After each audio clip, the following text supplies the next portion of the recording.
Hi, మళ్ళీ వచ్చా మీ Durgadevi catering. ఈరోజు నేను పిఠాపురం దగ్గరలో తిమ్మాపురం వంటకి వెళ్ళాను ఫ్రెండ్స్. అక్కడైతే కాయగూరలు చాలా ఫేమస్, ఆకుకూరలు అయితే మరీ ఫేమస్. అంగో చూస్తారా, చాలా సవగ్గా ఉంటాయి, చాలా ఫ్రెష్గా ఉంటాయి. సూపర్ వంట అయితే చూస్తారా, రండి. ఇంకెందుకు లేటు, అంగోండి పక్కన టీ పెట్టేస్తున్నాను గంగండి చేత, ఓ పక్కన బిర్యానీ చేస్తున్నాను. ఆల్రెడీ టిఫిన్ సెక్షన్ అయిపోయింది. ఉదయం టిఫిన్ సెక్షన్ గారి ఇడ్లీ, 2 రకాల చట్నీలు ఇచ్చాను ఫ్రెండ్స్.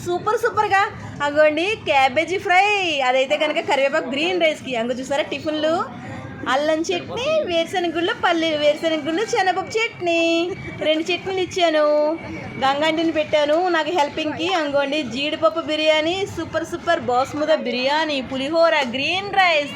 అబ్బబ్బా, ఇంకా చెప్పడానికి ఏమీ లేకుండా బోల్డ్ ఐటమ్స్. ఎన్నని చెప్పమంటారు మొత్తం. అంగోండి పన్నీర్ కర్రీ, డబుల్ బిమ్స్ కర్రీ, ఇంకోండి గ్రీన్ రైస్, మొత్తం ఐటమ్స్ చెప్పడానికి లేకుండా మొత్తం ప్లేట్ అంతా ఫుల్ అయిపోయింది ఫ్రెండ్స్. ఐటమ్స్ అయితే మాత్రం అవి కూడా మీకు చూపిస్తాను ఫ్రెండ్స్. అదో బిర్యానీ దమ్మేస్తున్నా చూసారా, బాస్మతి బిర్యానీ. ఐటమ్స్ అయితే చాలా బాగా పెట్టారు ఫ్రెండ్స్ నిజంగానే. ఇదైతే కనుక ఎంగేజ్మెంట్ చూస్తారా, రండి ఎందుకు లేట్. అంగోండి ఎంగేజ్మెంట్ చూసారా. అమ్మాయి అయితే నిజంగా చాలా లక్ష్మీదేవిలా ఉంటుంది ఫ్రెండ్స్. నిజంగా అమ్మాయికి తగ్గ అబ్బాయి. అంగోండి ఐటమ్ చూసారా, ఆకు ఎంత చక్కగా కనబడుతుందో. గంగంటి నేను ఆకలి వస్తుందని చెప్పి తెచ్చుకున్నాం. వంట అయిపోయిన భోజనం కూడా చేస్తాను. బొబ్బట్టు నచ్చితే లైక్ చేయండి, సబ్స్క్రైబ్.